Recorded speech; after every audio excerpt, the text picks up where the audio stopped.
Funnily enough, in the Bible, the Apostle Paul very famously saw an altar in Athens, and it said Agnotos Theos, which is the altar to the unknown God.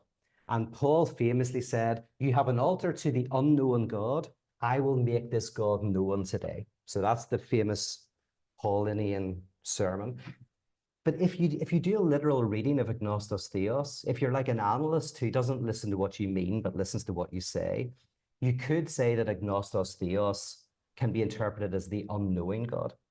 By listening literally, you always hear something more. Like whenever people held up those signs saying love trumps hate during the 2016 elections, you go like, well, that's literally true. Those people were loving Trump's hate, getting something from it. We're literally loving this, as a perceived hater. So you kind of listen literally. There's a libidinal investment. So in a similar way, we could read it, the unknowing God. That this is the more radical thing. It's not that God is unknown, right? That God knows, but we don't know God. That's the mystical point. The mystical point is God is a reality that we cannot conceptualize, that we cannot encounter. So the religious experience is an experience of what's called saturation.